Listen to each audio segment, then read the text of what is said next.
empezado a desarrollar la sociología de Emil Durkheim, que está obviamente dentro del programa como parte de los desarrollos de la sociología clásica, ¿no? Y también, bueno, tiene una conexión con la formación del pensamiento sociológico porque es uno de los autores que conformaron y delimitaron el campo disciplinar. Eso lo vimos. Hay un texto sobre el que tenemos que volver porque que lo mencionamos en la clase anterior, la división del trabajo social. Es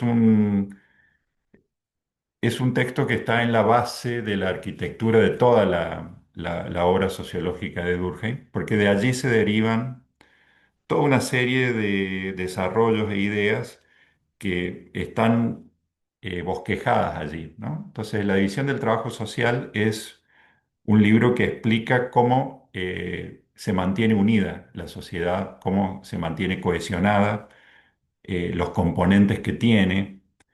Ahí vamos a hablar también de la conciencia colectiva, así como, como un hecho moral central, digamos, un hecho social inmaterial, en la terminología de Durkheim. Hay también una idea, y esto es muy importante, hay una idea del desarrollo de la sociedad, de cómo la sociedad se ha transformado. No sé si ustedes se acuerdan que nosotros en la primera clase de la materia, cuando ya empezamos a explicar, habíamos dicho que la sociología como disciplina está dentro de un esquema general de pensamiento que temporalmente lo ubicamos en la modernidad y que la sociología es inseparable de pensar de alguna manera la modernidad, ¿no? La modernidad como época, pero sobre todo la modernidad como sociedad. Y en ese pensamiento hay una idea de un pasaje. Nosotros mencionamos que el pensamiento moderno de las ciencias sociales tiene eh, dos ideas centrales. Tiene la idea de ruptura, en el sentido que hay una transformación temporal que diferencia a las sociedades que están viviendo la modernidad de todas las sociedades anteriores y una idea de diferencia, porque esa ruptura y esa transformación conforma una sociedad diferente a las demás. Y cuando nosotros lo traducimos a una situación concreta, es precisamente la diferencia de Europa o la diferencia de Occidente con el resto del mundo. Eso es lo que está en la base de la modernidad. Y nosotros habíamos visto que varios autores en el origen de la sociología habían pensado, digamos, esta idea de una sociedad que se puede llamar de muchas maneras, pero una forma común de denominarla es la sociedad tradicional y que por una serie de modificaciones y de transformaciones que tienen que ver sobre todo en el caso del siglo XIX con la industrialización, se da un pasaje a una sociedad distinta que también genéricamente se puede llamar como sociedad moderna. Entonces, la importancia que tiene este texto de Durkheim es que él va a explicar dos modelos de unión social, de cohesión social y dos conformaciones distintas, teniendo en cuenta esa formulación básica, ¿no? De que hay una sociedad tradicional y una sociedad moderna. Ahora, él, para explicar el elemento que la mantiene unida, va a decir, bueno, la sociedad tradicional, aunque no utiliza por ahí mucho ese término, son sociedades que se basan en la solidaridad mecánica y las sociedades que abandonan ese modo se transforman en sociedades que se basan en la solidaridad orgánica. Y lo que mueve esa transformación precisamente es la división social del trabajo, ¿no? Eso es lo que cambia a la sociedad, ¿no? toda una serie de factores. Entonces, esa idea es muy importante porque de esa conformación eh, salen toda una serie de diferencias y también algo muy importante, a partir de la visión del trabajo social y de estas distintas formas de mantenerse unida una sociedad, también hay transformaciones en otro elemento que es constitutivo, digamos, de las sociedades y que es un hecho social inmaterial, que es lo que Durkheim llama la conciencia colectiva.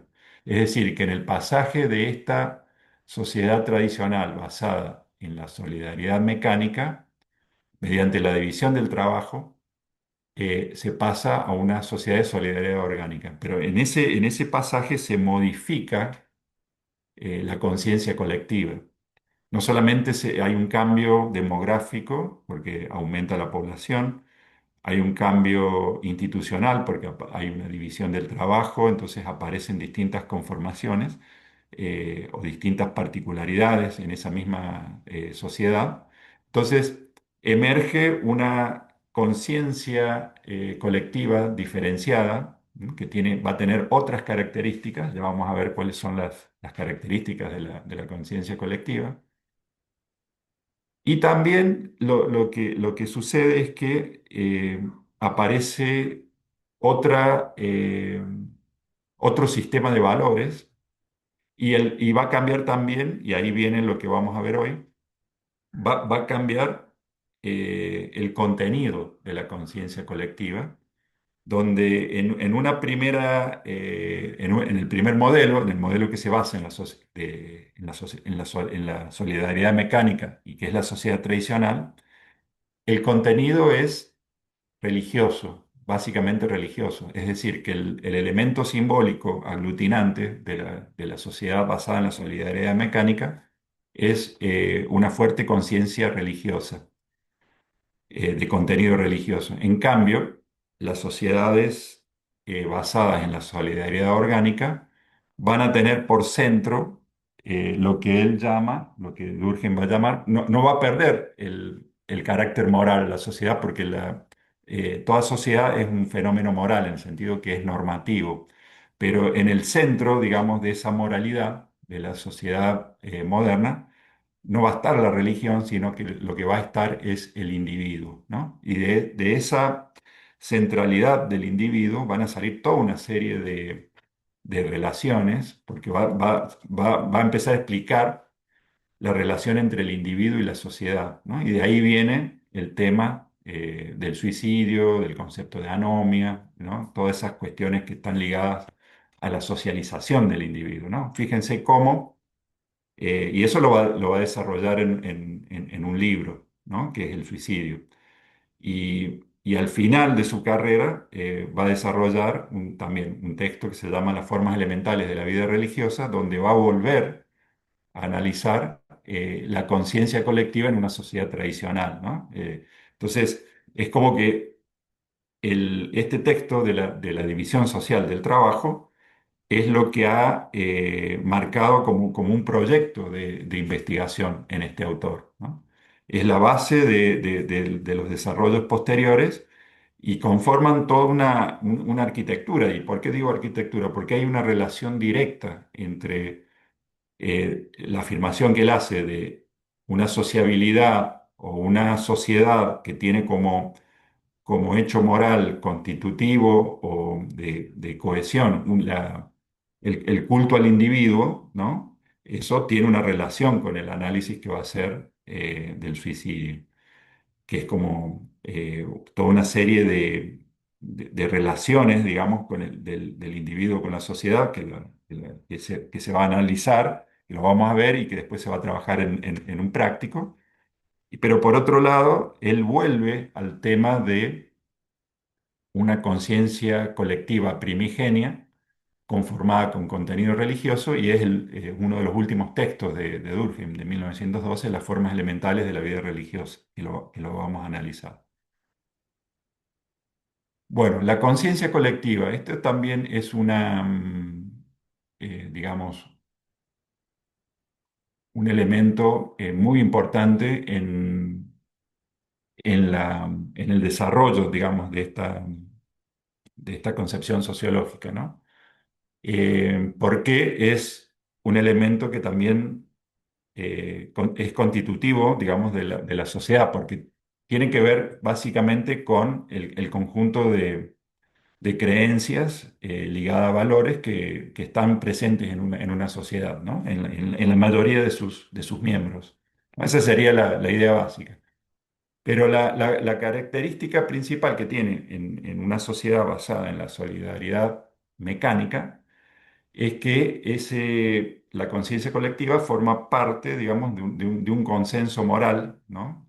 Moral en sentido normativo, que está fuertemente definido, claramente definido, y que tiene una presencia, digamos, absoluta, digamos, no está, digamos, compartimentada, ¿no? Sino que es abarcativa prácticamente de la totalidad de los integrantes de esa comunidad.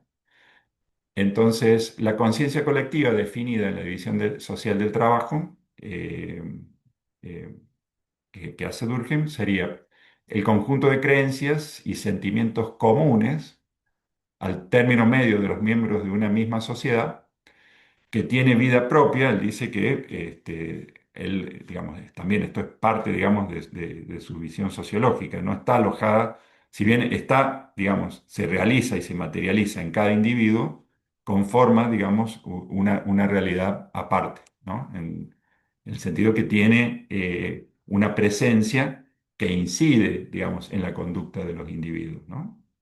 Eh, hay un error. Solo se realiza, digamos, es distinto de las conciencias particulares, aunque solo se realice en los individuos. Y después hay un concepto conexo que posteriormente él va a hablar de representaciones colectivas. Es un concepto similar, digamos, no hay que, digamos, complicarse tanto con eso. Él lo usa posteriormente como para darle mayor precisión al concepto de conciencia colectiva, perdón. Y considera la representación colectiva como datos específicos, digamos, de la conciencia colectiva y sería como un contenido más, digamos, diferenciado dentro, digamos, de esa misma conciencia colectiva, ¿no? Referido a comunidades específicas, como puede ser eh, un- una familia, un grupo profesional o una institución, ¿no? Entonces ahí habla de representación colectiva, ¿no? Bien. Bueno, y ahora vamos a las características de la conciencia colectiva, digamos, tal como él las explica en este texto.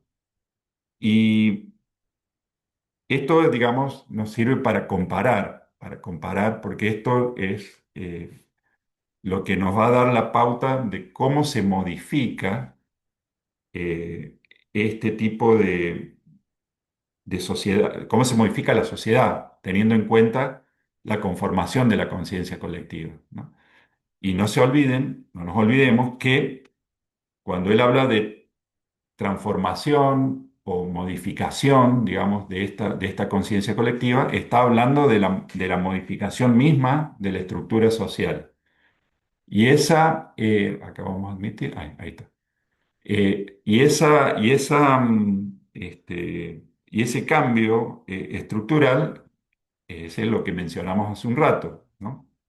Conciencia es el pasaje de la sociedad tradicional a la sociedad moderna, y es también en la tipología que vimos, ¿se acuerdan de ese autor Nisbet, ¿no? De la formación del pensamiento sociológico, que él habla de los pares categoriales que están en la formación, digamos, o las ideas elementos, ¿no? De la sociología? Hay un par que es comunidad-sociedad. Bueno, precisamente, eso también me había olvidado decirlo al comienzo, esa idea, comunidad-sociedad, que es como un par, acá está explicada como, ahí admitimos, está explicada como un pasaje histórico. Si bien es un modelo teórico, es el pasaje histórico, como decíamos hace un rato, de la sociedad tradicional a la sociedad moderna, que en las sociedades europeas se materializa en el desarrollo del capitalismo y en el desarrollo de la sociedad industrial. Y eso él lo explica, digamos, como un modelo, digamos, ¿no? De una sociedad absolutamente cohesionada, que es va a ser, ya vamos a ver las características que tiene esa sociedad y cómo desaparece en el pasaje y en la formación de la modernidad.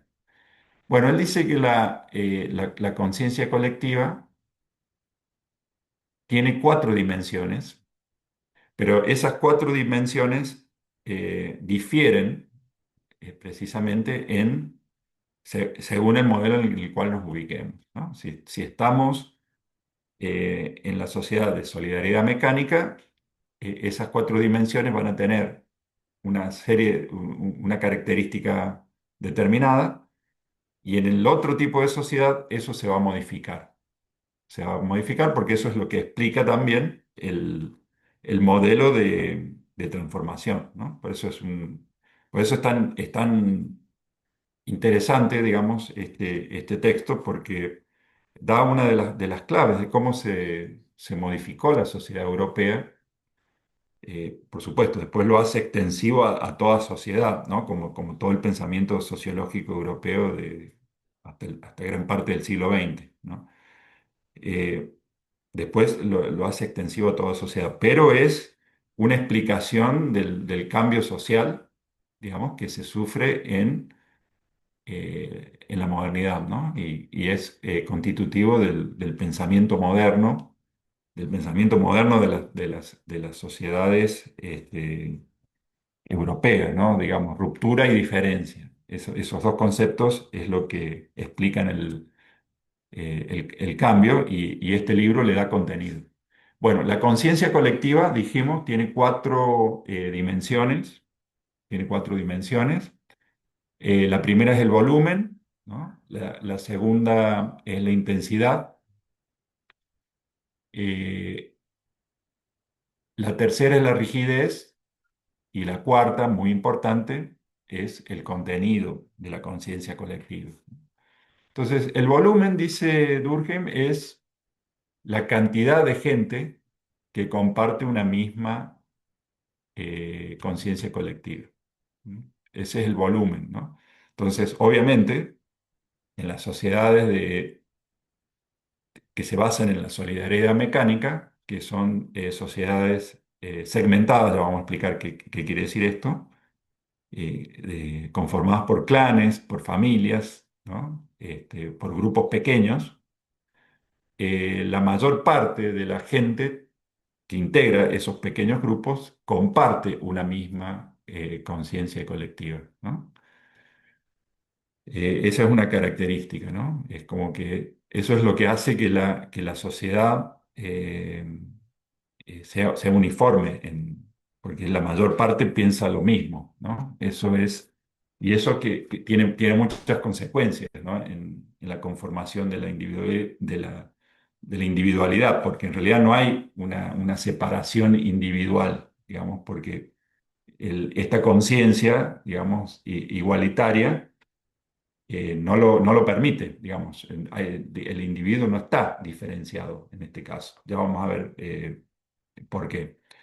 Después, otro elemento muy, muy, muy interesante y muy importante de la conciencia colectiva es la intensidad. O sea, no es solamente que la mayoría o casi todos los miembros del grupo tienen la misma conciencia, sino que esa conciencia es, en el caso del modelo de la solidaridad mecánica, es muy intensa, ¿no? ¿Qué quiere decir que es intensa? Que ejerce mucha influencia emocional, que tiene una característica envolvente, dice Durkheim, ¿no? Y ejerce, digamos, fuertemente, digamos, sin resquicios, incide sobre las perspectivas y las acciones, digamos, de los individuos, ¿no? Porque los individuos están, o sea, corporalmente están, pero reciben una presión, digamos, en sus dimensiones emocionales importante, digamos, ¿no? Que es también una característica, digamos, de este tipo de sociedad. Y después, el tercer elemento es la rigidez, ¿no? La rigidez se refiere al grado de definición de las creencias y de las prácticas sociales digamos, situadas en la conciencia colectiva. Esto tiene muchas implicancias, porque la rigidez y la claridad en la definición actúa, incide, digamos, en la presión, digamos, que esa conciencia colectiva pueda llegar a ejercer en los miembros de esa sociedad, ¿no? Y eso tiene que ver con la forma en que claramente incide en las prácticas, incide en las conductas y va, digamos, ejerciendo la presión y la intensidad con mucha más decisión, digamos, y con más efectividad precisamente por la rigidez y la claridad que tiene, ¿no? Entonces, eso también tiene que ver con el tema de las prohibiciones, los tabúes, todas digamos, las transgresiones se ven claramente cuando, digamos, hay una rigidez y una claridad en la definición. Y eso, bueno, tiene que ver también la efectividad del control, digamos, que puede haber en un grupo pequeño, donde la conciencia tiene un gran volumen, digamos, porque es compartida por todos, porque es intensa y se complementa con eso, ¿no? Digamos, no nos olvidemos que como Durkheim en este trabajo, y como lo hizo siempre, digamos, en sus obras principales, el desarrollo teórico es conceptualmente muy claro, pero siempre tiene una base empírica que él analiza, digamos, como elemento de prueba y que forma parte, digamos, de la argumentación. Entonces, él va a hablar precisamente para mostrar el pasaje de una sociedad de solidaridad mecánica a uno de solidaridad orgánica, va a utilizar la forma del derecho. Algo mencionamos en la otra clase.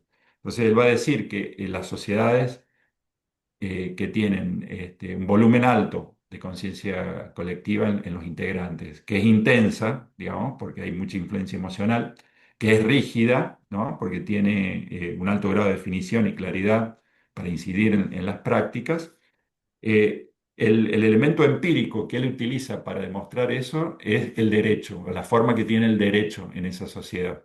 Y dice que el derecho en estas sociedades es represivo, digamos, a diferencia del otro derecho que es restitutivo. Entonces, es el derecho, porque es la ley del talión, digamos, es el castigo corporal directo, es la ejecución, digamos, ante la transgresión. ¿Por qué? Porque la transgresión amenaza la integridad social, digamos, que está conformada rígidamente e intensamente. Entonces, el derecho es represivo porque busca, digamos, restablecer rápidamente un equilibrio roto por la transgresión. En cambio, el derecho restitutivo ya tiene que ver con la especialización, con los tribunales, con la compensación, la compensación económica, pasa a ser como eh, digamos, similar a lo que sería, qué sé yo, bueno, ante una falta, digamos, una pérdida de un derecho, se compensa, digamos, por otro elemento, como puede ser una cuestión monetaria, ¿no? Bueno, eso implica un grado muy alto de cambio en la estructura social, pero también en la conformación del contenido de la conciencia colectiva, y él, digamos, lo ve en la conformación del derecho, ¿no? Entonces, a ver, vamos a ver acá, la página que sigue, volumen, intensidad, rigidez. Acá. Bueno, entonces, en una sociedad tradicional basada en la solidaridad mecánica, como dijimos recién, la conciencia colectiva es alta en volumen, ¿m? O sea que abarca la mayoría de la gente que vive en esa comunidad, es intensa y abarcativa, o sea, es envolvente, eh, es rígida y bien definida, y acá viene algo que no dijimos. El contenido de la conciencia colectiva en las sociedades tradicionales o basadas en la solidaridad mecánica, el contenido es religioso, va a decir Durkheim, ¿no? Eso es muy importante porque el contenido simbólico, digamos, de la conciencia colectiva en el sentido de lo que mantiene unida a la sociedad, son en este caso siempre símbolos religiosos, digamos, de distinto tipo. No, no quiere decir que tenga que ser un Dios personal, digamos, eso lo explica muy claramente Durkheim, y lo vamos a ver ahora. Obviamente no tiene que ser un Dios individualizado o con una forma antropomórfica, valga la redundancia, con forma humana. Pueden ser distintos tipos de fuerzas, la divinidad. Es más, ni siquiera se requiere una divinidad en sí. Es un símbolo de unión, ¿no?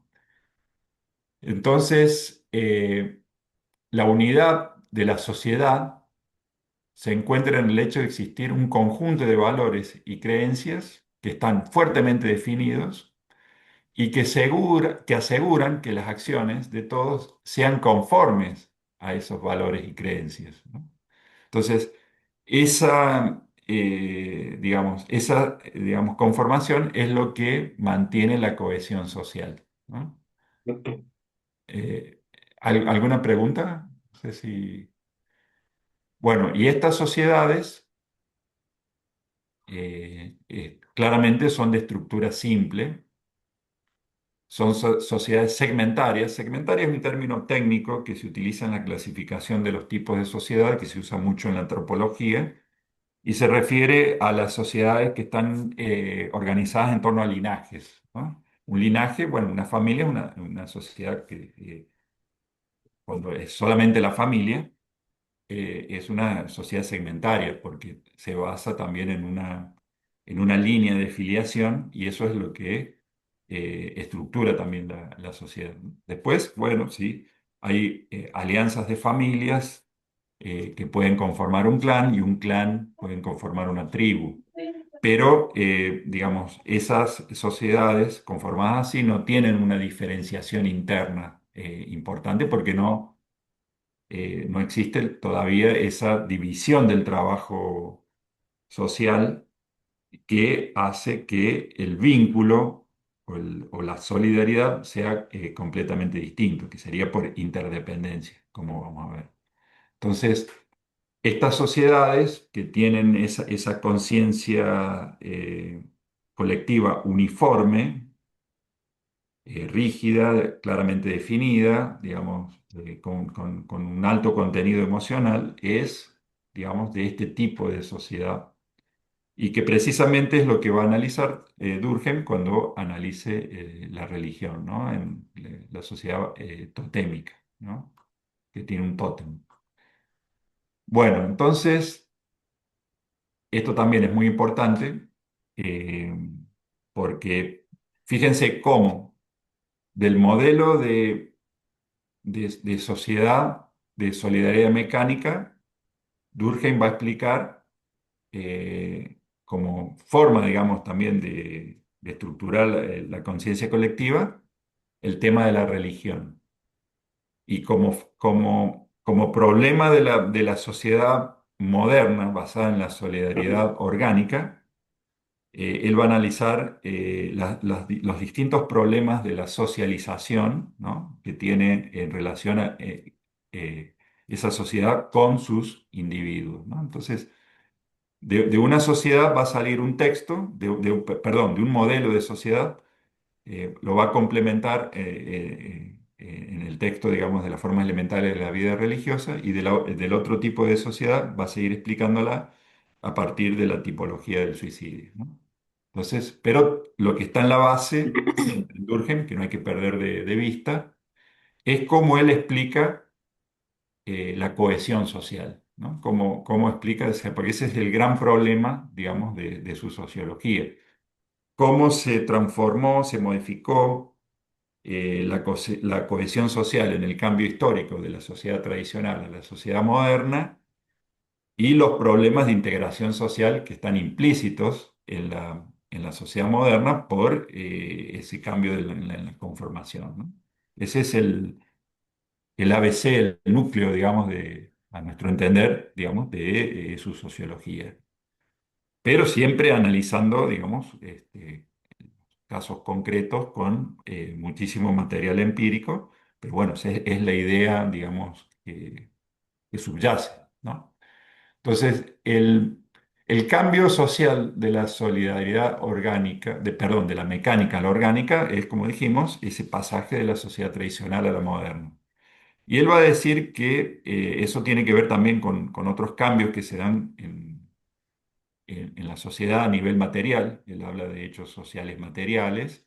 Él va a hablar, por ejemplo, de la demografía, el tema del aumento de la densidad demográfica y todas esas transformaciones van a inducir la división social del trabajo, ¿no? Y la división social del trabajo lo que hace es especializar el trabajo, ¿no? Entonces, y esa especialización modifica no solamente la estructura social material, donde va a haber distintos sectores productivos que se van a tener que complementar, sino que también lo que es muy importante, se va a modificar la conciencia colectiva. Entonces dice, esta transformación, este, a partir de la división del trabajo, implicó una serie de cambios demográficos, productivos e institucionales que modificaron las bases de la unidad social y el desplazamiento de la solidaridad mecánica por la orgánica, ¿no? Es lo que dijimos recién. Entonces, la expansión de la división del trabajo implicó la formación de lazos de interdependencia económica entre productores. Esto, digamos, históricamente tiene que ver con la formación de las ciudades, previamente con la invención de la agricultura.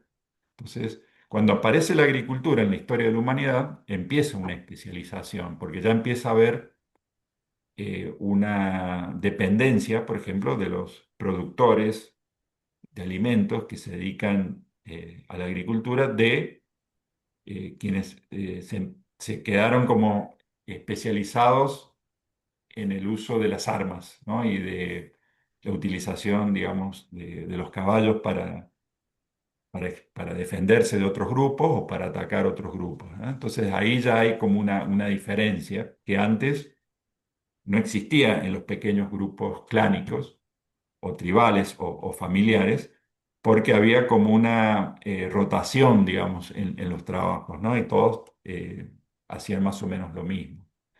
Pero cuando se hace más compleja la sociedad, aparece la interdependencia, ¿no? Entonces, ¿qué consecuencia tiene la aparición de la solidaridad orgánica? Bueno, esto es fundamental para explicar la conformación de la sociedad moderna, en Durkheim. Dice, una sociedad basada en la solidaridad orgánica tiene la conciencia colectiva tiene menor volumen, tiene menor volumen. Entonces, ¿esto qué quiere decir? Quiere decir que no todos tienen la misma conciencia, o sea, es como que el hecho de hacer trabajos distintos y especializarse va diferenciando las formas de pensar, las formas de pensar. Y eso quiebra la uniformidad de la conciencia colectiva. Entonces, el volumen es menor, digamos. Es menor el volumen de lo que se mantiene en común, eso que querría decir. Por otro lado, al tener menor volumen, tiene menos intensidad, porque, digamos, al estar diferenciada dentro del mismo grupo, el grado de presión, digamos, que pueda llegar a ejercer, digamos, para uniformar es menor, ¿no? Es menor. Entonces, aparecen otras formas, digamos, ¿no? Eh, Obviamente, al perder volumen, al perder intensidad, va a perder la consistencia y la rigidez, digamos, no va a ser tan dicotómica la sanción, el tipo de sanción que se puede ejercer ya no es tan fuerte, ya no es directo, digamos, por la transgresión, como pasaba en el derecho represivo. ¿M? No se olviden de ese eje que él utiliza, digamos, de los tipos de derecho para demostrar, digamos, cómo es diferente la cohesión que tienen los dos tipos de sociedad y el tipo de presión que ejercen sobre los individuos, ¿no? Entonces, ahora, el contenido, y esto es muy importante, el contenido de la conciencia colectiva en las sociedades de solidaridad orgánica es, eh, es distinto, digamos, ¿no? Nosotros dijimos que en el caso, digamos, de la solidaridad mecánica, el contenido es religioso, ¿no? Lo que Lo que mantiene unido es a la sociedad, que es una sociedad simple, digamos, con una estructura simple, lo que la mantiene cohesionada a partir del contenido, que es obviamente también lo que fundamenta la intensidad, es lo que fundamenta también la rigidez y la presión que puede ejercer sobre los miembros del grupo, eh, son los símbolos religiosos, digamos, ¿no? Que están como identificados en la sociedad. Después vamos a ver cómo explica eso Durkheim. Pero lo importante es retener acá que es que el contenido es religioso. En cambio, en la sociedad moderna, en la sociedad basada en la solidaridad orgánica y en la interdependencia, deja de ser religioso el contenido o el contenido religioso pasa a ser para determinados grupos que están dentro de la sociedad, pero que no puede uniformar a toda la sociedad. eh, el contenido es distinto y está definido por Durkheim por lo que él llama el individualismo moral o el culto del individuo, ¿no? ¿Qué quiere decir esto? Él quiere decir que en la sociedad, y esto lo diferencia mucho, por ejemplo, de los pensadores eh, que también habían escrito en la primera mitad del siglo XIX, los utilitaristas, ¿no? Que se basaban en la idea del individualismo metodológico, es decir, bueno, la sociedad finalmente está solamente conformada por individuos. No, el que haya una sociedad individualista o de individualismo moral o que haga un culto al individuo, no pierde, en Durkheim, no pierde de ninguna manera su característica de ser la sociedad un hecho moral, digamos, un hecho moral en el sentido que sí va a seguir siendo normativo, digamos, y que va a tener valores. Lo que pasa es que los valores están en función, digamos, del individuo, pero va a seguir estando estructurada moralmente la sociedad. Eso es lo que quiere decir. Ahora, obviamente la conciencia colectiva en una sociedad conformada en base a esa moralidad del individuo o del individualismo, obviamente tiene eh, una conformación más débil, digamos, es menos intensa, digamos, y es más flexible, digamos, esa conciencia colectiva, ¿no? Pero no pierde la característica de hecho moral, ¿no? En el caso de... Y eso, digamos, de acá vamos al tema de la sociología de la religión, ¿no? Pero lo que me interesa ver es cómo, digamos, de este texto donde explica los dos modelos de sociedad, de la sociedad de la solidaridad mecánica, sale la explicación del fenómeno religioso. Y de la sociedad basada en la interdependencia, ¿no? Y en la solidaridad orgánica y en su hecho moral basado en el culto al individuo, el individualismo moral, sale lógicamente el estudio, digamos, del suicidio, porque el estudio del suicidio es un estudio sobre cómo la sociedad incide en las conductas del individuo, lo contiene, lo regula o lo deja aparte o el individuo no se integra, digamos, hay distintas posibilidades. Fíjense, ¿no? De uno sale la cohesión, digamos, la base de la cohesión de una sociedad simple y del otro sale los problemas, digamos, de la sociedad moderna. Bueno, vamos a ir a a otra,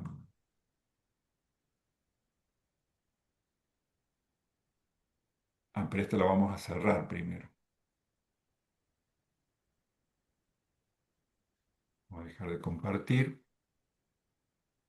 ¿Alguna pregunta de esto?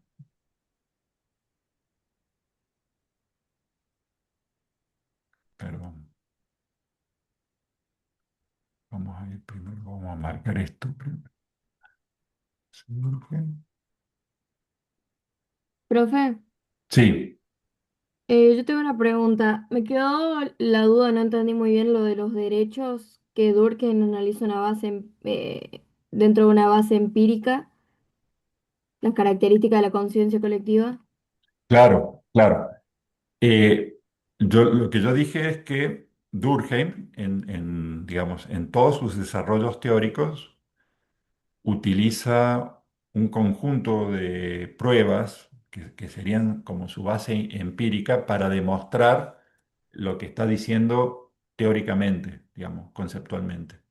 Entonces, al decir, bueno, hay dos grandes tipos de sociedad, vamos a empezar a demostrar que existen estos dos tipos de sociedad analizando la preponderancia de dos tipos de derechos, ¿no? Entonces dice, bueno, la sociedad de solidaridad mecánica tiene un derecho que es un derecho represivo, ¿no? Donde es ojo por ojo, diente por diente, y la sanción es muy estricta y tiende a ser una sanción física, digamos, inmediata, y que la ejerce la sociedad, eso me había olvidado de decir, la ejerce la sociedad eh, directamente. Entonces, por ejemplo, cuando en un clan, esto ha pasado históricamente en sociedades sin Estado, ¿no? Antes de que tengan el Estado. Por ejemplo, una sociedad conformada por clanes, cuando hay una afrenta o un asesinato del miembro de uno de los clanes, los miembros de ese clan que han sufrido la pérdida de uno de sus miembros están obligados a ejercer la venganza. Entonces lo que hacen es asesinar a su vez, como represalia, a un miembro del clan al cual pertenecía el asesino, digamos, del otro miembro. No sé si me explico. Es decir, como que es y bueno, y eso en las sociedades sin Estado terminaba generando problemas también de cohesión, porque había como cadenas de vendetas, digamos, cadenas de venganzas, ¿no? Como que, porque no había un ente regulador superior, ¿no? Que pudiera ser que en la división social del trabajo pasan a ser precisamente los tribunales. Entonces, hay instancias, digamos, para poder ejercer y donde se ha delegado el poder, la fuerza, por eso el Estado tiene el monopolio de la fuerza. Si no, la gente se tiene que defender sola y ahí es cuando empieza a preponderar este tipo de situación, ¿no? Pero ya sería como similar a una situación de anarquía, digamos. Pero bueno, eso es lo que está diciendo. Está diciendo que predomina un derecho represivo porque es tan fuerte la necesidad de la cohesión que cualquier transgresión requiere un castigo inmediato, ¿no? Pero obviamente no hay órganos especializados para ese castigo tampoco. En cambio, en una sociedad más dividida, digamos, por la división social del trabajo, hay órganos especializados y el tipo de derecho es restitutivo, entonces se puede indemnizar o se puede, fíjense cómo hay una transacción, digamos, ¿no? El caso del tribunal, bueno, va a poner un tiempo de pena, va a imponer la cárcel o va a imponer la indemnización progresivamente, ¿no? Estamos simplificando, pero es un cambio también en el modo de pensar y en la estructura institucional. En cambio, la otra sociedad se mantiene en base a la reciprocidad, digamos. La reciprocidad es, digamos, la venganza es una forma de reciprocidad también, ¿no? Por ejemplo, vos me matás un miembro, yo te mato a otro miembro. Pero no hay una instancia de mediación porque no está constituida, ¿no? Es el todo y lo que asemeja el grupo, el grupo es el todo en la sociedad, digamos. Es como que digamos, la pérdida de un miembro lo ven, es una afrenta para todos, digamos, porque están cohesionados de esa forma. No sé si se ve la- el PowerPoint, No, profe, no se ve. o si no, a ver, vamos a ver acá. Y,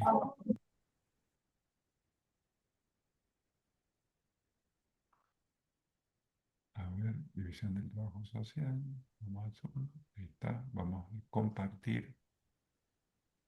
A ver, acá, compartir. Ahí creo que está, ¿no? ¿Puede ser? Sí. Ahí está Omar, ahora se ve. Gracias.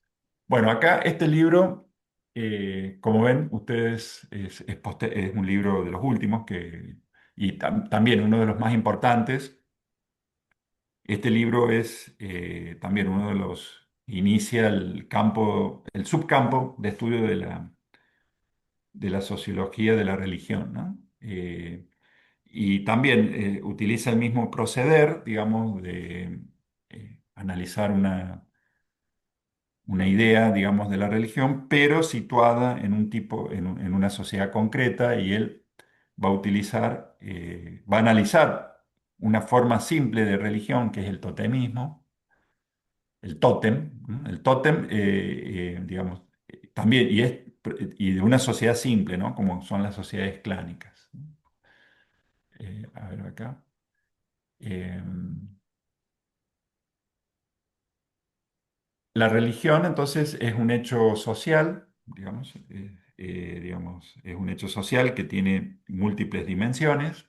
¿M? Tiene, es parte también, digamos, de la conformación de la sociedad. El hecho, digamos, el hecho religioso no es solamente en el caso, digamos, que él va a analizar, ¿no? Y en el caso, en la forma en que él lo analiza.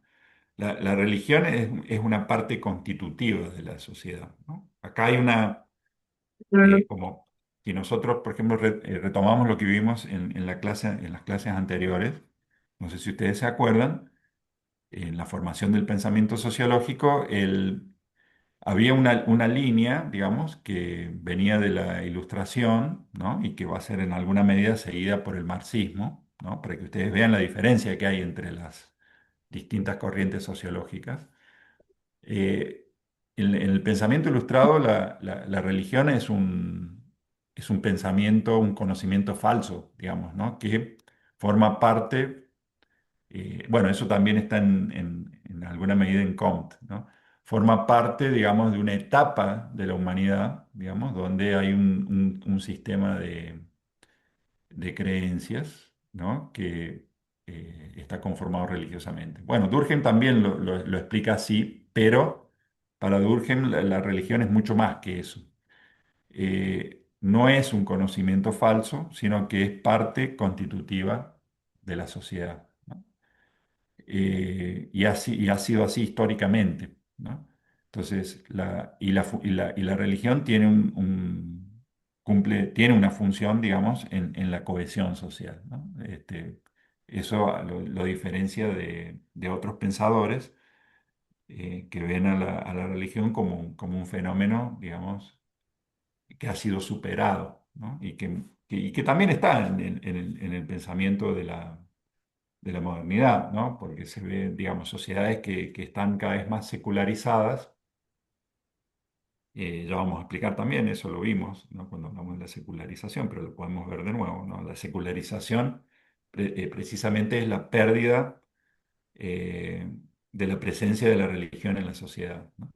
Se basa todo en valores seculares, no religiosos, pero muchas veces el pensamiento secularizado eh, tiene formas religiosas igualmente, o sea, como que no se terminan de perder, ¿no? Como por ejemplo eh, ciertos nacionalismos, ¿no? Exacerbados que hacen que haya que adorar a la patria, digamos, con sus rituales, con sus símbolos, ¿no? Es como que tienen como una estructura similar al que tenían las religiones. Lo que pasa es que el contenido es secular, pero no deja de ser también similar en cuanto a que hay símbolos que unifican, ¿no? Eso también es una idea, digamos, importante que se puede tomar eh, de esta sociología, ¿no? Cuando analiza la religión, ¿no?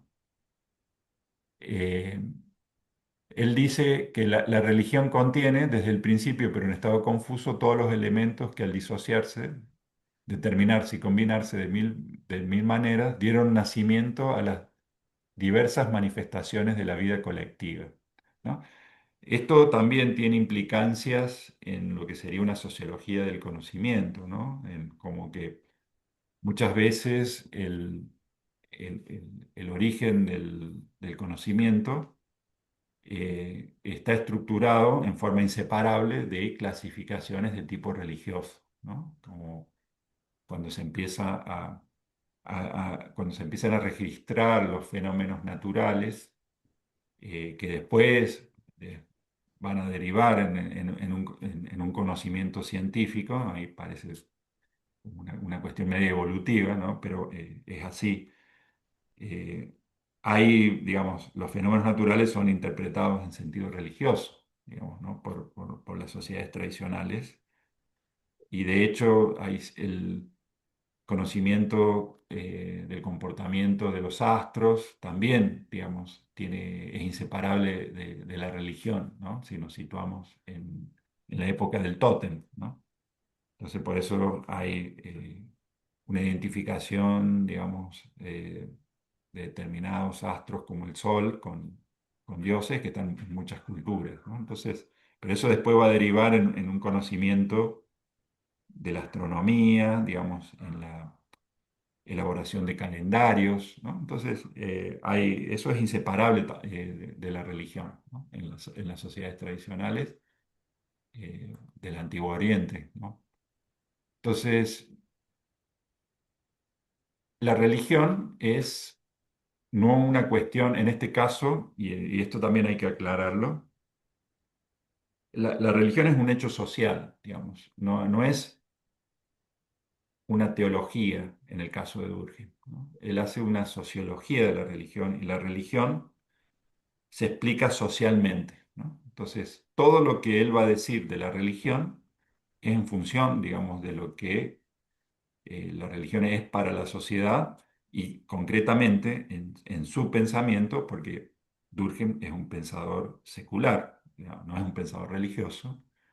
La religión, en todas sus manifestaciones, es un producto de la sociedad, ¿no? Él le explica así. Él no ve una, una realidad diferente, de una naturaleza diferente, como sería la base de un pensamiento religioso, sino que todo fenómeno religioso es un fenómeno social, ¿no? Eso hay que dejarlo claro. Bueno, el tótem, digamos, él va a analizar en este libro, digamos, de las formas elementales de la vida religiosa, él va a analizar eh, la religión de unas tribus australianas, ¿no? Donde metodológicamente hace esa opción porque considera que se puede observar en forma más pura el fenómeno religioso en una sociedad simple, ¿no? Entonces, por una cuestión metodológica, él toma ese tipo de sociedad. Pero, obviamente, él está buscando, esto no hay que perderlo de vista, cuando él analiza esa sociedad, él está, digamos, trabajando empíricamente con una sociedad que se basa en el modelo de la solidaridad mecánica. Eso no hay que perderlo de vista, ¿no? ¿Eh?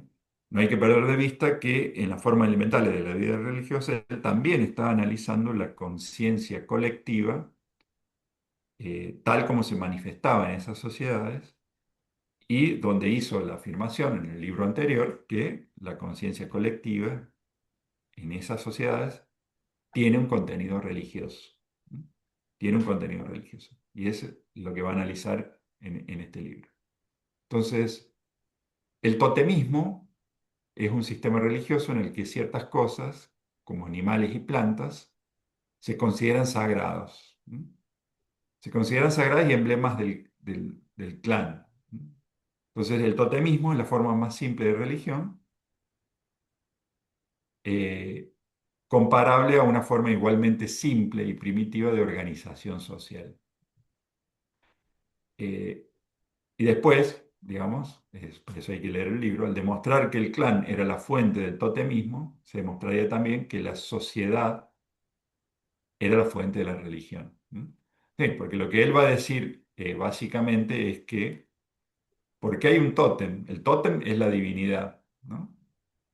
Y ese tótem está en la conciencia, digamos, colectiva de un clan. Pero al ser el tótem, el símbolo, digamos, de ese clan, es un elemento fundamental que mantiene la cohesión y la existencia de ese clan. ¿No? Entonces, el clan es la fuente del tótem y a su vez es el tótem es el sustento del clan, pero el tótem como fenómeno religioso está generado por la sociedad, ¿no? Que es el clan. Entonces, en definitiva, siempre la sociedad va a ser la fuente de la religión. El tótem, bueno, es un elemento identificatorio, digamos, en esas sociedades, por eso tiene, como dice el autor, obviamente son formas, son siempre formas naturales, ¿no? Por eso hay siempre un águila, puede haber un oso, puede haber distintos, puede haber un tigre, una pantera. O puede haber plantas, ¿no? Puede haber un pino, puede haber palmeras, ¿no? Distintas plantas, distintos animales. Eh, y obviamente eso también es un elemento diferenciador frente a otros clanes y otras tribus, ¿no? Eso también es un elemento importante, digamos, es un elemento de cohesión interna y de diferenciación contra sociedades similares. Bueno, Eh, cuando él analiza todas estas manifestaciones, digamos, de esa religión totémica, él va a encontrar en este libro, lo va a expresar en este libro, toda una serie de elementos, ¿no? Él va a decir que toda religión, digamos, él va a decir que en realidad la idea no de religión no se basa exclusivamente o no depende de la idea de lo sobrenatural, ¿no? O de que exista, como dijimos hace rato, un Dios determinado, ¿no? Y mucho menos un Dios antropomórfico, sino que hay cuatro elementos constitutivos o fundamentales que se dan, digamos, en una religión simple y también en una religión mucho más elaborada y mucho más compleja. Y eso también es algo que va a analizar otro autor que vamos a ver, otro sociólogo, que es Max Weber, digamos, posteriormente. Dice, ¿cuáles son estos cuatro elementos? ¿Cuáles son estos cuatro elementos? Lo primero es la distinción de lo sagrado y lo profano, ya vamos a ver de qué se trata. Lo segundo es un sistema de creencias. un sistema de creencias. Ahí vamos, ahí entra de lleno en el tema, digamos, de la conciencia colectiva. Un conjunto de prácticas rituales, fíjense cómo va diferenciando, ¿no? La distinción de lo sagrado de lo profano es como una dicotomía básica. Eh, las creencias, en realidad, digamos, el contenido de las creencias se basan en la distinción de lo sagrado y lo profano, pero son más amplias, ¿no? Por eso utiliza el concepto de creencias. Después, bueno, el conjunto de prácticas y rituales, y después algo muy, muy importante que es una comunidad religiosa o iglesia, ¿no? Cuando él dice iglesia, está hablando de comunidad, ¿no? No se está refiriendo, por ejemplo, a la iglesia católica o a la iglesia ortodoxa. Está diciendo que es la comunidad que practica los rituales y que tiene ese sistema de creencias, ¿no? Entonces, es la dimensión eh, comunitaria, ¿no? Y acá está la definición, ya la vamos a retomar en un momento, pero primero vamos a ver los elementos constitutivos. Sagrado profano. ¿Qué es lo sagrado y qué es lo profano? En realidad es un concepto relacional donde uno se explica por el otro. Dice, todas las creencias religiosas, simples o complejas, presentan una característica común. Dice, suponen una clasificación de las cosas reales e ideales que la sociedad se representa en dos clases, en dos géneros opuestos, designados con los términos sagrado y profano. Dice, la división del mundo en dos dominios es un rasgo distintivo del pensamiento religioso. Ustedes fíjense cómo el ordenamiento simbólico, material, práctico, arquitectónico, por favor, ahí hay un sonido, arquitectónico, material, digamos, de lo religioso, eh, Ahora, se basa en esta distinción, ¿no? ¿de Se basa en cuánto la es distinción de lo sí. sagrado y lo profano. 1700. Por favor, ahí hay un No, micrófono abierto. y bueno, de luz ya debe haber, y había, ¿te acordás? Sí, pasame la de luz también. Bueno, ¿qué es lo sagrado? Lo sagrado eh, es lo que está aparte. Muchas veces lo sagrado y lo profano se representan espacialmente, ¿no? Es como que, digamos, lo sagrado es lo que está puesto aparte, lo que está separado, que no puede mezclarse con lo profano, eso también es muy importante. Eh,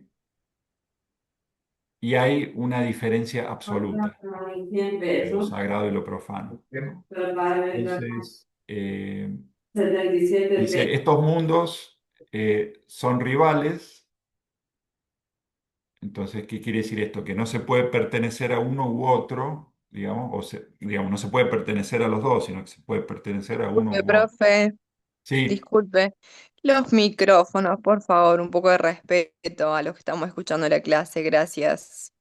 gracias. Sí, es lo que estaba diciendo. Eh, estos dos mundos no pueden mezclarse y tienen que estar claramente separados, ¿no? Y dice el autor, bueno, no se puede pertenecer a uno sin ser excluido del otro, ¿no? Lo sagrado está impregnado de prohibiciones. Eh, sin embargo, sin embargo, puede haber vínculos, puede haber relaciones, porque, como dijimos recién, esto es relacional, digamos. Eh, de ahí viene el otro elemento, digamos, ¿no? El tema de los ritos hacen que se mantengan separados o que haya un pasaje, digamos, o una transformación, digamos, de lo sagrado en profano o viceversa, ¿no? Eso también. se puede dar, pero bueno, obviamente existe una mediación. A lo sagrado también se asocia a un contenido emocional y obviamente remite a representaciones colectivas rígidas, intensas, omnipresentes y que expresan obviamente una conciencia común, ¿no? Ahí viene esa relación entre lo sagrado manifestado, digamos, como elemento también constitutivo, digamos, de lo social, con un determinado tipo de conciencia colectiva. Entonces, lo sagrado y lo profano es una distinción cognitiva, digamos, una clasificación, pero es profundamente importante porque es ordenadora, digamos, de la realidad, ordena la realidad.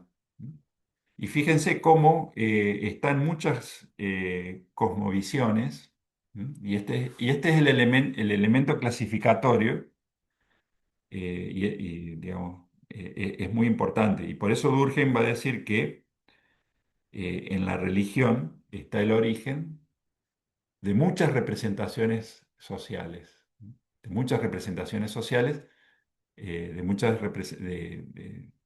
muchas ideas sociales que después van a tener por ahí un contenido secularizado, pero no dejan de, si uno analiza su genealogía, tienen un origen religioso, ¿no? Fíjense cómo estas dicotomías del bien y el mal, o el hecho de clasificar a determinados grupos como más puros y como otros grupos impuros, tiene inmensas consecuencias sociales en las sociedades donde este tipo de representación está operando de esa manera, ¿no?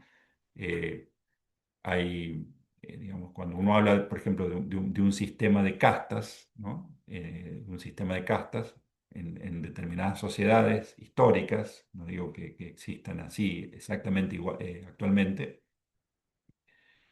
tienen, digamos, un elemento clasificatorio, obviamente, de origen religioso. Fíjense la incidencia que tiene para explicar la estructura de una sociedad, ¿no? Los sistemas de clasificaciones. Eh, entonces, el tema de lo sagrado y lo profano es fundamental en la clasificación de la sociedad y cómo se conforma la visión general, ¿no? de esa sociedad. Y bueno, obviamente remite a una conciencia colectiva. Bueno, hay un concepto, digamos, ligado donde Durkheim explica el origen de lo sagrado, que explica socialmente el origen de lo sagrado, eh, que tiene que ver con una efervescencia, ¿no? Él da esa explicación en ese tipo de sociedad, ¿no? Si bien lo sagrado no quiere decir que de allí se derive todas las formas sagradas, pero él da una explicación muy interesante para explicar lo sagrado en la sociedad totémica, ¿no?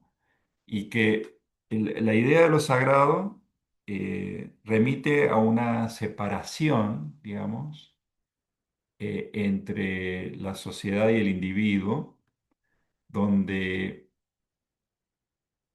tiene su origen en manifestaciones de efervescencia colectiva, lo sagrado, ¿no? Dice que los grupos eh, tienen prácticas, digamos, cotidianas, digamos, de supervivencia, digamos, que están estructuradas por cierto tipo de actividad, por las estaciones, ¿no? Por ejemplo, la temporada de caza, digamos, la temporada de recolección, y muchas veces esas actividades finalizaban en reuniones donde se hacían fiestas que terminaban en efervescencias colectivas, y en ese momento, digamos, de reunión, el individuo tomaba conciencia de la existencia de lo colectivo, ¿no? Que se podía manifestar en esa escisión como algo sagrado, ¿no? Ser como una manifestación sagrada, ¿no? Entonces, en las reuniones ceremoniales y festivas, que marcan el poder de la vida colectiva, la vida colectiva religiosa, digamos, lo colectivo se asocia a lo religioso, eh, la vida se sobreexcita, digamos, porque hay como obviamente son ceremonias festivas, y el individuo sale de sí, digamos, la persona que tiene por ahí algo de conciencia individual sale de sí y, digamos, no es más el mismo, ¿eh? Se fusiona, ¿m?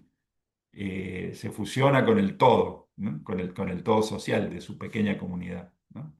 Entonces, esa distancia, digamos, se puede expresar también en la relación, digamos, individuo-sociedad, porque hay como una manifestación, digamos, de una participación en lo social. Y eso también se contrapone en la relación entre lo sagrado y el fiel. Entonces, eh, es una forma explicativa, sociológica, digamos, de la emergencia de lo sagrado a partir de la efervescencia colectiva, ¿no? Entonces dice, lo sagrado es en definitiva una forma simbólica de adorar la vida colectiva y tiene su origen en la misma sociedad, ¿no? Entonces, lo sagrado profano, el Dios y el fiel o la sociedad y el individuo son como contraposiciones y escisiones que se manifiestan, digamos, en la actividad de la misma sociedad, ¿no? A partir de esa participación en común, ¿no? Esa es una explicación sociológica de lo sagrado en la sociedad totémica, ¿no? Obviamente, después lo sagrado se puede manifestar de muchas formas, pero eso sería como una forma primaria, ¿no? Es muy interesante. No hace falta que nos compliquemos mucho, porque eso por ahí deriva de la lectura del texto, digamos, nosotros no tenemos el texto completo en la bibliografía, lo estamos viendo, digamos, en forma más esquemática, pero si algún día les interesa, es un texto muy interesante para leer porque si bien se está refiriendo a un tipo de sociedad, se puede, digamos, aplicar, digamos, a fenómenos sociales de distintas épocas, incluso en la actualidad. Por ejemplo, esa idea del trance, digamos, de la anulación de la individualidad, digamos, en el sentido material, ¿no? Porque ellos ya tienen una conciencia colectiva muy fuerte, ¿no? eh, Tiene que ver con eso, ¿no? Cómo se vive una secta, ¿no? Eso lo vamos a ver por ahí cuando veamos Weber, ¿no? Los tipos de clasificación de las sociedades religiosas. En las sectas, bueno, por ahí de acuerdo al ritual que se practique, bueno, se puede dar esa anulación de lo individual y que está en el origen de esa manifestación de lo sagrado, ¿no? Como un otro, digamos, distinto, pero que sale a partir de un estado que se vislumbra a partir de un estado emocional, digamos, y de comunión, digamos, con los pares, ¿no? Entonces, bueno, ahí es como un fenómeno religioso. Después, otro componente central, ¿no? Habíamos dicho, lo sagrado y lo profano. Después hablamos me faltó decir uno, el sistema de creencias. El sistema de creencias es el sistema de creencias sobre lo sagrado y lo profano, digamos, ¿no? Es como que las creencias se organizan en torno a esa dicotomía, ¿no? Porque las creencias por ahí tienen que ver con representaciones de lo sagrado, de lo puro, de lo impuro, digamos, de los fieles, los infieles, digamos, todos los que forman parte de la comunidad, de los que no la integran, etcétera, ¿no? Entonces, todos esos sistemas de creencias están articulados o remiten a esa distinción básica de lo sagrado y lo profano, ¿no? Y también, bueno, hay como una discursividad sobre lo sagrado. Bueno, ahí entran los mitos que explican, por ejemplo, el origen de una sociedad, el origen de un clan, el origen, digamos, de una actividad, ¿no? Entonces, todas esas explicaciones que le dan sentido a una comunidad, porque explican el origen del mundo, se organizan muchas veces o generalmente en torno a ideas básicas que tienen a su vez un trasfondo, una base en esta dicotomía de lo sagrado y lo profano. Entonces, la ritualidad o las prácticas también son como valga la redundancia, una manifestación eh, de la idea de lo sagrado y lo profano, pero llevados a una práctica regulada, digamos, ¿no? Donde se han establecido ciertos parámetros y ciertas pautas que buscan precisamente vincular o desvincular la relación con lo sagrado, ¿no? Entonces las prácticas rituales, digamos, buscan recrear y restaurar las representaciones surgidas en la efervescencia creadora de lo sagrado. Entonces, claro, muchas veces la ritualidad, ¿qué busca hacer un ritual? Un ritual tiene por base muchas veces una reactualización de un momento originario, digamos. Busca reproducir o reproduce una narrativa, digamos, o una explicación mítica, digamos, y donde ese ritual busca reconectar, digamos, o restablecer, digamos, una relación, ¿no? Que periódicamente se tiene que hacer, ¿no? Porque la ritualidad, dentro, digamos, de las múltiples normativas que puede tener, implica la periodización, digamos, ¿no? Muchas veces, ¿no? Se tiene que hacer cada tanto, por eso hay un calendario muchas veces donde, que se va respetando, ¿no? Bueno, la misa es una manifestación de un tipo de ritualidad, ¿no? Y obviamente, una ritualidad tiene que tener un sentido, ¿no? Por eso tiene un simbolismo y tiene, digamos, un conjunto implícito, digamos, de símbolos que hacen que se haga, que se actúe de determinada manera, si no, no tendría sentido. Y obviamente está dentro de un sistema de creencias y dentro de una tradición, obviamente, ¿no? Si no sería como serían conductas sin sentido, ¿no? Entonces, son medios de vinculación de lo sagrado y lo profano. Y bueno, él dice que hay distintos tipos de ritos o de ritualidad. Él habla de negativos o ascéticos y habla de ritos positivos y también habla de rituales expiatorios, ¿no? Entonces, los negativos buscan preservar lo sagrado de la contaminación y mantener separados los dominios. Fíjense cómo toda una serie de prácticas religiosas, prácticas rituales, buscan en realidad mantener separado lo sagrado de lo profano, mantener claramente delimitados los dominios, mantener, digamos, esa magnificencia, esa particularidad, ¿m? Porque lo sagrado tiene sus manifestaciones, pero están siempre asociadas a ideas de pureza, pero también ideas de temor, digamos, ¿no? Y que eso, el ritual, digamos, lo va manifestando, lo va reactualizando, digamos, y lo va manteniendo de alguna forma en relación con la sociedad. Profe, Sí. buen día. Quiero hacer una consulta. ¿Qué ejemplo sería algo sagrado y algo profano?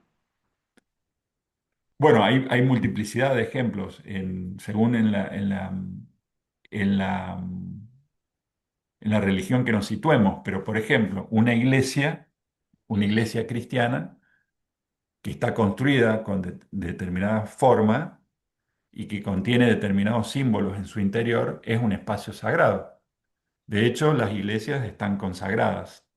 Y si una iglesia por ahí o un edificio que cumple una función sacra deja de cumplirlo, por ahí puede haber también un ritual de desacralización. ¿eh? La idea de lo sagrado y lo profano manifestado especialmente es cuando vos vas, por ejemplo, ves un templo y el templo se considera como que es un lugar donde no puede acceder cualquier persona y de hecho es así, digamos, ¿no? Obviamente hay un montón de lugares a los que no se puede acceder porque son propiedad privada, pero no se los considera sagrados en el sentido de que están consagrados religiosamente y no se puede entrar. Pero acá hay como un simbolismo eh, que hace que la prohibición sea de otro tipo, digamos, ¿no? Es una prohibición que se basa en una separación estricta, ¿no? Eh, el ejemplo más clásico que se me ocurre es el templo como espacio delimitado y lo que no es parte del templo sería como un espacio profano. Es decir, nosotros acá en la ciudad de San Luis, si vos te situás dentro del recinto de la iglesia catedral, puede ser cualquier otra iglesia, estás en un lugar sagrado y tenés que actuar en consecuencia, digamos. Hay cosas que no se pueden hacer y hay cosas a las que se puede acudir. Ahora, vos te situás en la calle, digamos, te situás en la calle Pringles, en la calle Rivadavia o en el banco que está al frente y bueno, ya no estás en un espacio sagrado, estás en un espacio profano, digamos, de circulación cotidiana, de circulación libre. Podés, qué sé yo, ir vestido de fiesta, si hace calor, podés ir de bermudas y musculosa, pero en la iglesia, que es otro espacio, que es un espacio sagrado, de acuerdo a lo que es la religión cristiana, el cuerpo tiene que estar relativamente cubierto, digamos, no corresponde por todo el simbolismo implícito y por las prohibiciones también, eh, que se muestre el cuerpo, digamos, descubierto, digamos, ¿no? Tiene que estar cubierto, por darles un ejemplo. Después hay personas consagradas, ¿no? Personas consagradas, un líder religioso, un líder mesiánico, un orden sagrado, una corporación sagrada, por ejemplo, los sacerdotes. Los sacerdotes no tienen el mismo estatus si vos te situás en el derecho canónico o en la práctica religiosa, no es lo mismo que un seglar, que una persona secular, digamos, que una persona que no pertenece desde el punto de vista del derecho canónico, dentro, digamos, de lo que es la práctica religiosa. Obviamente, para el Estado, en cuestiones de derecho civil común, sí, bueno, sí, sería lo mismo, digamos, vale lo mismo. Eh, Después hay objetos consagrados y objetos que no, digamos, que son cotidianos, pero, qué sé yo, la hostia que está consagrada, sí, materialmente tiene una materia prima, pero un conjunto de rituales y el simbolismo que se le otorga, digamos, dentro de esa comunidad, hace que, bueno, sea un objeto sagrado. La hostia es un objeto sagrado. Y después, bueno, a nivel ritual, esto se refuerza y se complementa con la ritualidad. Por ejemplo, todo lo que es lo puro y lo impuro, por ejemplo, que en la religión judía, que, por ejemplo, todo lo que es kosher, no sé si ustedes lo habrán visto en que se refiere también a no sé si exclusivamente, no lo sé, pero se refiere a los alimentos, en el caso de esta religión, de esa religión. Un alimento que es kosher es apto para el consumo ritual, dentro de esa ritualidad. Y hay otros que no. ¿Y por qué sí y por qué no? Porque la producción, la elaboración de ese alimento siguió determinadas reglas y otro no la siguió, entonces eso determina que sea puro o impuro, digamos. Y eso, bueno, es una forma también, digamos, de sacralizar de alguna manera un elemento a partir de la ritualidad. Pero en la base es eso, digamos, lo sagrado y lo profano. Eh, lo profano, bueno, sería lo que está afuera, digamos, el afuera, y por eso cuando se dice, cuando se profana un templo, ¿ustedes han sentido, han escuchado la expresión? La profanación de un templo es precisamente quebrar, digamos, el recinto sagrado con un elemento externo que le es ajeno, digamos, y por lo tanto es como una forma de violencia y de atentado contra lo sagrado, de hacer una profanación, digamos. La idea de profanar, eh, fíjense que no tiene la misma connotación, por ejemplo, si uno sería similar, pero eh, si uno tiene la casa, digamos, ¿no? Donde tiene sus objetos, que, bueno, la casa es como una propiedad privada. Y si entra un ladrón, digamos, hace como una violación, digamos, del recinto propio, digamos, y es como un delito, es una agresión, digamos, y uno lo vive como una violencia, ¿no? Bueno, en el caso, digamos, de una profanación, sería similar, inclusive hasta más grave, ¿no? Porque atenta contra todo un sistema de símbolos, digamos, que se basan en esa separación, ¿no? No sé si queda claro, puede haber muchos ejemplos. Hay libros sagrados que se interpretan y que quienes tienen autoridad, digamos, para interpretarlos, y hay otros libros que no, que son comunes, digamos, que son profanos, pero hay religiones, como la religión judía, la religión cristiana y la islámica, que se basan precisamente en un libro, en una serie de textos autorizados, eh, que son sagrados, digamos, porque expresan un mensaje, digamos, que es divino, digamos, ¿no? En ese sistema simbólico, ¿no? Bueno, entonces los negativos, decíamos, buscan preservar lo sagrado de la contaminación y mantener separados los dominios. Después los positivos buscan la comunicación. De hecho,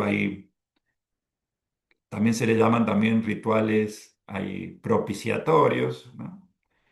Y los expiatorios buscan, bueno, contrarrestar efectos calamitosos en la sociedad, sobre todo, ¿no? Para evitar, digamos, para evitar esas consecuencias, ¿no? Digamos, de sufrimiento que pueda haber y que en ese orden, digamos, simbólico religioso se pueda considerar como que es algo que tiene un sentido, ¿no? Hacerlo de esa manera. Entonces, la ritualidad, como práctica reglada, digamos, implica una serie de vínculos, de vinculaciones o desvinculaciones, ¿no? Tiene una lógica también, digamos, de prohibición, de propiciación, digamos, toda una serie de cuestiones que, digamos, que van variando según la religión y cómo va evolucionando, porque los ritos no se establecen de una vez, sino que también van evolucionando y forman parte, digamos, de la práctica religiosa. Bueno, entonces tenemos sagrado profano, eh, sistema de creencias articuladas en torno a lo sagrado y lo profano, los rituales que buscan y vincular o desvincular, y el cuarto elemento, que es muy importante, es la iglesia, ¿no? Toda religión requiere una dimensión colectiva. La iglesia es también una comunidad moral. Cuando dice comunidad moral, está diciendo que es una comunidad articulada por valores y normas, ¿no? Como toda sociedad, digamos, ¿no? En Durkheim toda sociedad es moral, digamos, moral en el sentido eh, de tener reglas, ¿no? Todo tipo de reglas, ¿no? No solamente lo que hacen al pudor, ¿no? Eh, bueno, entonces esto también es muy importante, porque si ustedes fíjense que puede variar la dimensión, el tamaño, pero la religión es intrínsecamente comunitaria, ¿no? Es comunitaria porque requiere una comunidad que la sostiene, digamos, ¿no? Es muy difícil, no existe una religión puramente individual. No existe una religión puramente individual. Tiene que tener al menos, aunque sea una pequeña secta, digamos, ¿no? De una persona que por ahí se desvió, digamos, de una tradición. Pero bueno, seguramente en ese desvío conserva elementos de esa tradición. Pero supongamos, es un líder religioso. Bueno, pero si es un líder, implícitamente ya tiene que tener algún seguidor, digamos, ¿no? Y si tiene, por ejemplo, visiones, y si tiene una voz que le dicta a su conciencia alguna serie de, pre- de- de prohibiciones y de explicaciones sobre algo, al menos tiene que tener un auditorio, digamos, a quien comunicar, digamos, porque si no sería una persona aislada, por ejemplo, en una ermita, digamos, si no tiene un contacto o si no ha recibido a su vez, digamos, de parte de una tradición, no podría decodificar eso que está diciendo y sería como una persona completamente alienada, digamos, ¿no? Ya no sería una religión, fíjense, sin la dimensión comunitaria no hay fenómeno religioso directamente. Bueno, entonces la iglesia es eso, digamos. Iglesia, como les dije hace rato, no es la iglesia como nosotros le decimos, ¿no? La iglesia católica solamente, sino toda comunidad religiosa es iglesia, digamos, en el sentido. Porque iglesia, el término viene del griego, que quiere decir eclesia, que es reunión. Se puede traducir literalmente como reunión, ¿no? Entonces la reunión ya es como una comunidad, digamos, ¿no? Apunta a esa idea. Entonces, la religión es un sistema solidario de creencias y de prácticas relativas a las cosas sagradas, es decir, separadas, interdictas, creencias y prácticas que unen en una misma comunidad moral llamada iglesia a todos aquellos que se adhieren a ellas, digamos. Esa sería la definición que él da, ¿no? Fíjense cómo él separa cuatro elementos constitutivos, los explica, da los ejemplos tomados de una sociedad clánica, digamos, que es la sociedad totémica, y, digamos, después los vuelve a unir en una definición, digamos, que integra todo, ¿no? Entonces, conceptualmente es muy claro, digamos, y tiene todos los ejemplos, digamos, del caso, ¿no? Entonces, esa sería la idea de la religión, ¿no? Está conformada por una serie de elementos constitutivos, pero que tienen un sentido, digamos, integrado, digamos, ¿no? No se puede hablar de rituales sin comunidad, no se puede hablar de creencias sin comunidad, y no se puede hablar de religión sin esta base clasificatoria que distingue lo sagrado de lo profano.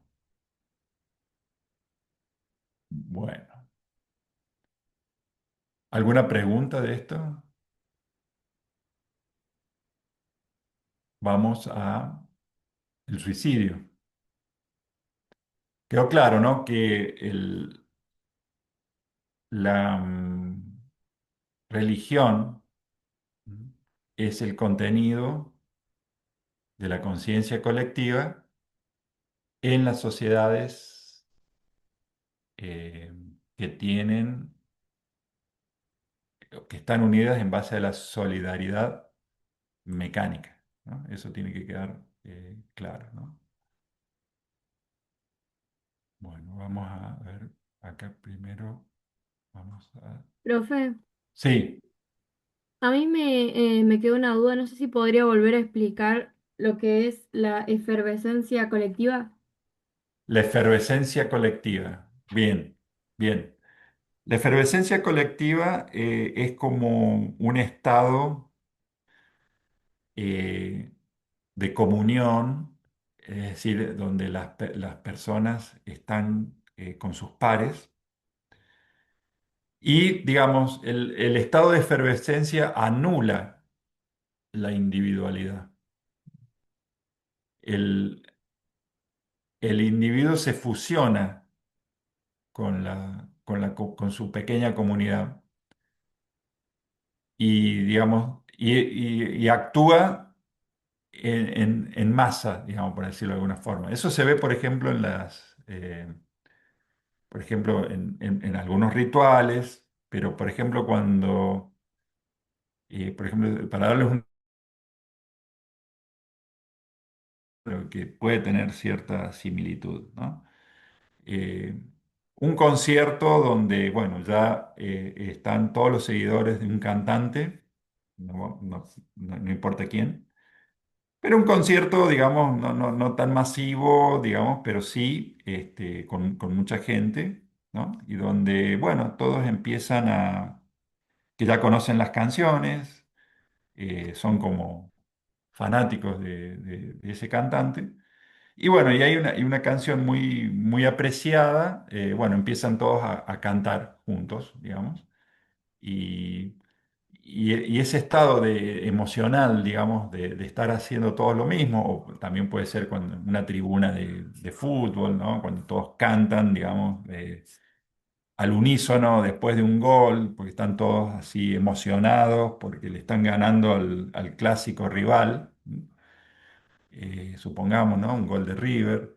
Eh, bueno, sería como semejante a una efervescencia colectiva, ¿no? Entonces lo que dice Durkheim en relación al origen de lo sagrado es que precisamente ese estado de efervescencia colectiva produce una disociación, digamos, que puede estar en el origen o que está en el origen de la idea de lo sagrado, ¿no? Porque eh, se toma conciencia de un todo que es diferente al individuo, a la persona en sí, y esa persona en sí está actuando, pero está actuando en un conjunto, en un todo al unísono, digamos. Esa sería la efervescencia colectiva. No sé si queda claro, si te quedó claro. Sí, profe, muchas gracias.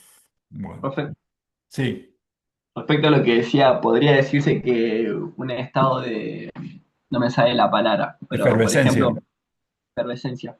Supongamos que alguien se muere y cuando vas al funeral te encontrás con un montón de personas relacionadas al individuo que se murió, pero que no tienen ningún vínculo con uno mismo, pero todos están conectados por, digamos, el sentimiento del dolor. Es- Exactamente, sí, sí, sí, sí, puede ser.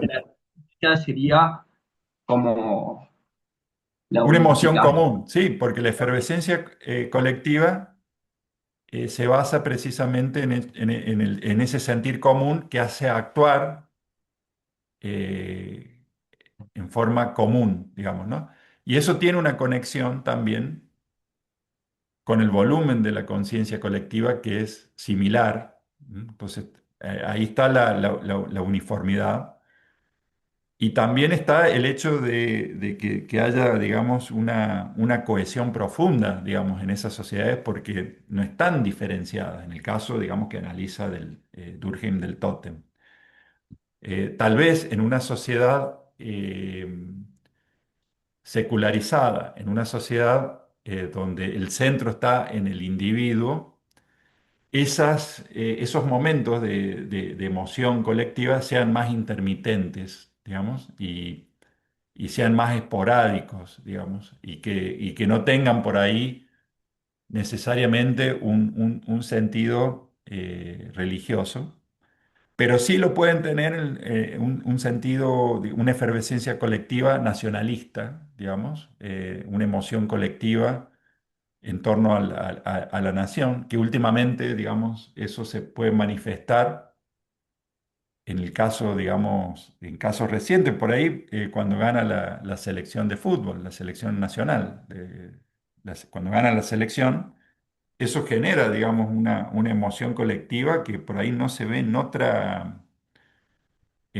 otros fenómenos, en otros ámbitos, porque, por ejemplo, la política es más divisiva, digamos, ¿no? Obviamente se basa, y sobre todo en la Argentina, tiende a la polarización. Igual, digamos, internamente, aunque sean grupos polarizados, no existe esa efervescencia, entre comillas. Pero sí, en algunos casos, en algunos momentos se puede dar en el fútbol, ¿no? El fútbol, digamos, y si ustedes se fijan, el fútbol tiene sus rituales, tiene sus símbolos, están los símbolos de los equipos, está la camiseta, está la identificación. En el caso, digamos, de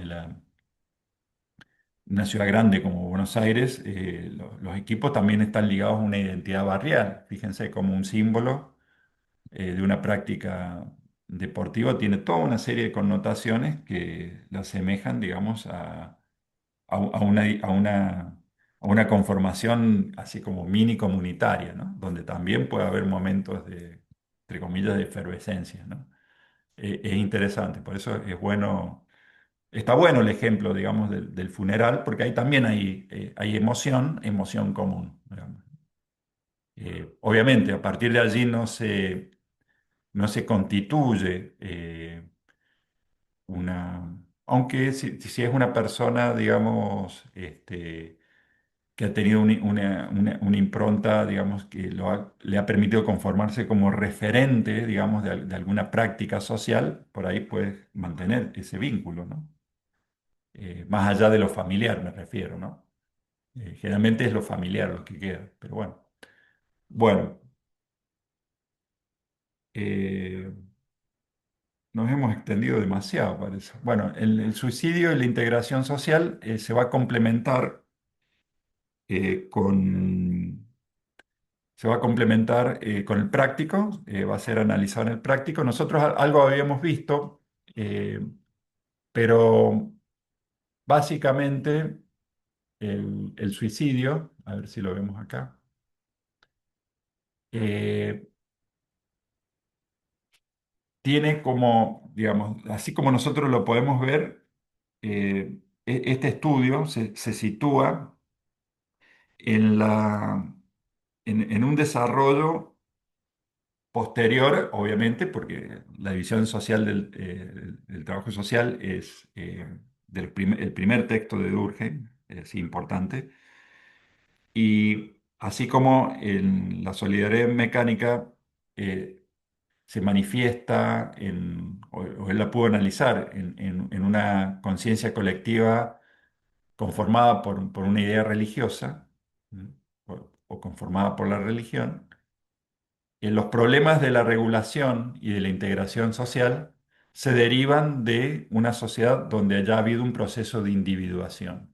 Y el proceso de individuación surge precisamente de la división social del trabajo, y es propio de la solidaridad orgánica o de la interdependencia. Es decir, que cuando se conforman grupos especializados, cuando se conforman grupos especializados, eh,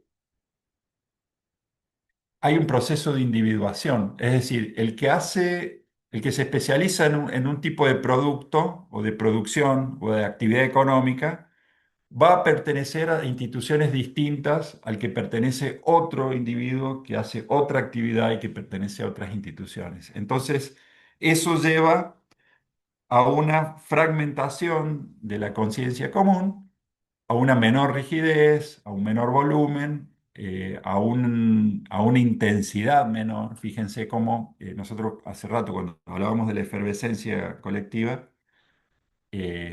un elemento que yo tendría que haber asociado, que ya lo habíamos mencionado, era la intensidad, digamos, la efervescencia colectiva es el sumum de la intensidad. En cambio acá no, es porque, digamos, está todo más separado, está diferenciado y está compartimentado.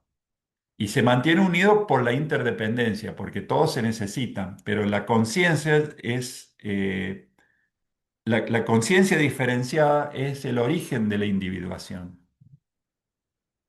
Bueno, entonces, y cuando ya aparece el individuo, cuando aparece el individuo como fenómeno sociológico, que parte de la conciencia diferenciada, lógicamente van a aparecer los temas de la regulación social y de la integración social, porque ¿qué es la integración social? Sino la pertenencia del individuo a la sociedad, y ¿qué es la regulación? Sino la presión o la capacidad que la sociedad ejerce sobre el individuo.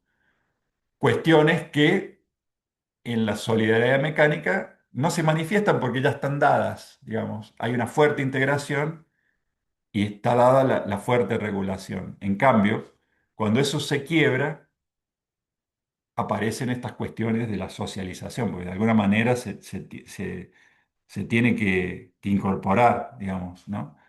Fíjense qué interesante que es. Entonces, se puede definir la integración social a partir de tres características, es decir, dice, un grupo social se encuentra integrado en la medida que sus miembros, fíjense lo que dicen, poseen una conciencia común, comparten los mismos sentimientos, creencias y prácticas, que sería obviamente la sociedad religiosa. Interactúan entre sí, digamos, sería el modelo de la sociedad doméstica, y sienten que tienen metas comunes, la sociedad política. Entonces, en la integración, la sociedad opera como polo de atracción y hay una similitud en la conciencia de los miembros. Por supuesto, la diferencia entre una sociedad moderna y una tradicional es que esto se puede dar en escala pequeña y en interdependencia con otros grupos, ¿no? Pero se mantiene de alguna manera, pero bueno, es más fuerte necesariamente la individuación. La conciencia, obviamente, ya no es común porque el individuo puede pertenecer a distintas instituciones y que le va a hacer que entre en distinto grado de relación con distintos grupos de personas. Entonces ya la conciencia común ya no existe prácticamente, o existe en un grado muy reducido en estas sociedades modernas, ¿no? De acuerdo a este planteo. En cambio, la regulación social se refiere al rol moderador que juega la sociedad y la autoridad moral que puede ejercer la sociedad sobre el individuo. Eso puede implicar una jerarquía social. La moderación limita las pasiones individuales, pero obviamente tiene que tener una legitimidad, tiene que ser aceptada, ¿no? Entonces, implica la regulación límites sociales definidos que contienen o que contengan los deseos, los apetitos infinitos de los individuos. Entonces, a diferencia de la integración, y eso es importante, no es lo mismo integración que regulación. La regulación apunta a la dimensión moral, normativa y coercitiva de la sociedad. En cambio, eso es la regulación. En cambio, la integración apunta a lo que se tiene en común con los otros, digamos, ¿eh? Eh, entonces, pero las dos son muy importantes porque las dos son elementos de la socialización, son elementos constitutivos de la socialización y que explican esta relación que hay entre el individuo y la sociedad. Fíjense qué importante que es, porque no es una sociología de las normas, de las estructuras o de los símbolos, la sociología de Durkheim, sino que es una sociología, sí, de las normas, de las estructuras y de los símbolos, pero cómo contienen, integran y regulan al individuo, que surge en un momento como parte de un proceso de transformación de las mismas estructuras y que a su vez implican las estructuras materiales y la conciencia colectiva, de cómo se simboliza lo social, ¿no? Fíjense qué importante que es. Bueno, entonces la integración y la regulación eh, son fundamentales para explicar los tipos de suicidio en Durkheim, ¿no? Entonces, el suicidio es una ruptura del lazo entre el individuo y el grupo, ¿no? Entonces, en los distintos suicidios, lo que ustedes van a ver es que la sociedad o el grupo o los grupos inciden en forma distinta en ese individuo. Hay diferencias en la pertenencia, en la contención, en la integración, y a su vez hay diferencias en la forma en que ese individuo siente o no la presión regulatoria, la presión coercitiva de lo social, ¿no? Fíjense qué importante. Entonces, lo que va a decir Durkheim es que el suicidio se produce cuando hay exceso o carencia tanto de integración como de regulación. O sea, no deja de decir que el suicidio es una falla. El suicidio es una falla por defecto o por exceso en estas dos variables, de integración y regulación. Eso es muy importante, pero bueno, después vamos a ver ejemplos, en práctico se va a ver. Entonces, retomamos acá. eh, Como acá, por ejemplo, van a aparecer los distintos tipos de suicidio, ¿no? Hay un suicidio fatalista, un suicidio anómico, el suicidio altruista y el suicidio egoísta. Entonces, en el fatalismo hay un exceso de regulación social, en la anomia hay una falta de regulación social. Fíjense cómo anomia es carencia de normas, ¿no? Anomia es que no hay ley. La A denota carencia o negación, ¿no? Entonces, anomia es falta de normas. Entonces, ¿qué está faltando ahí? Está faltando regulación. Ahora, cuando la integración es tan fuerte, ¿m?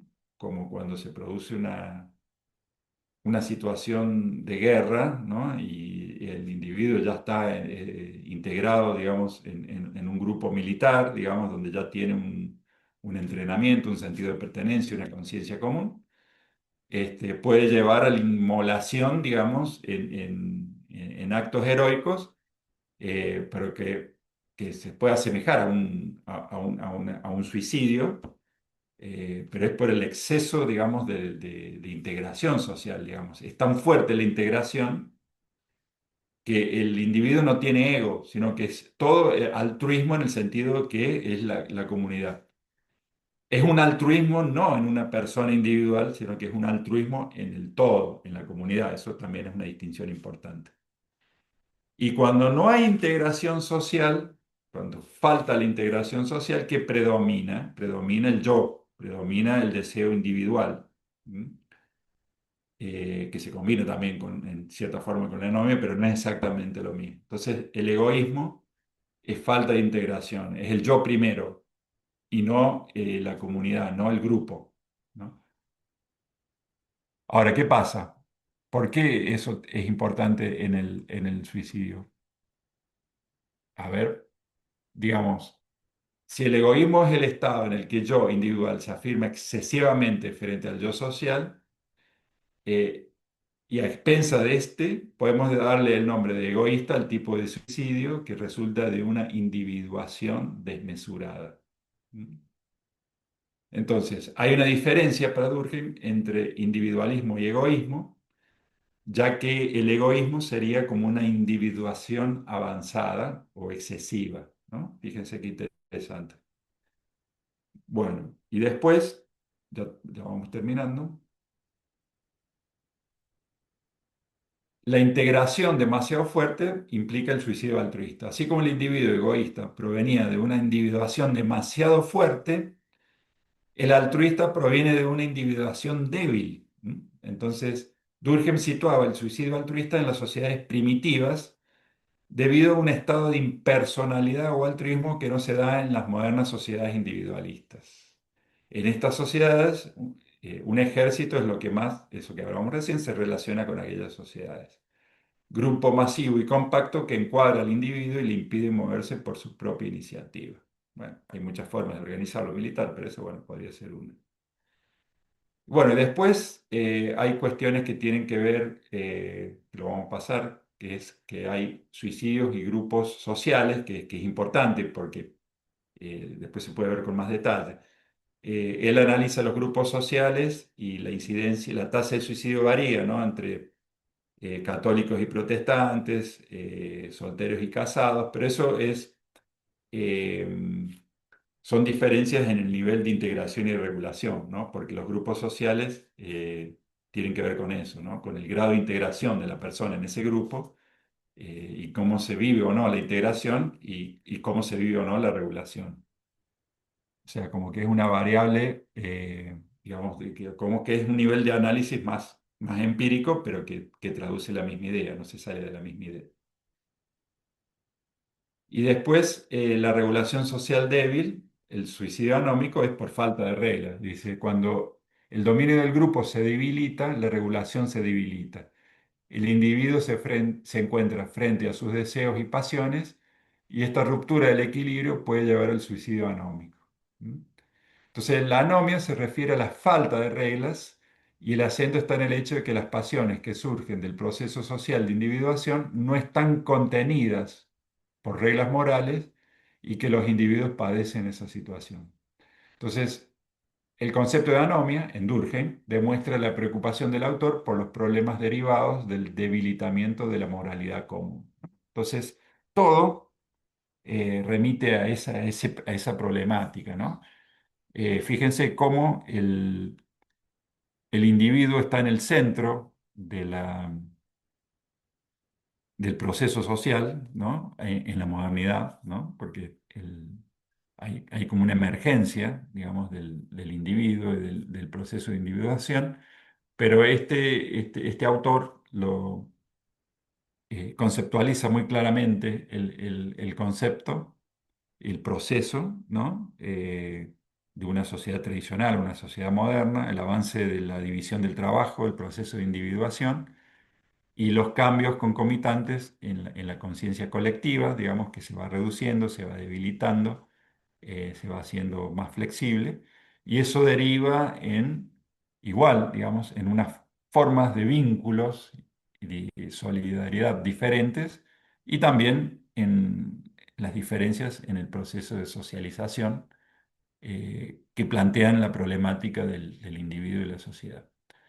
Bueno, dejaríamos acá, esto se va a retomar en los prácticos, pero bueno, creemos haber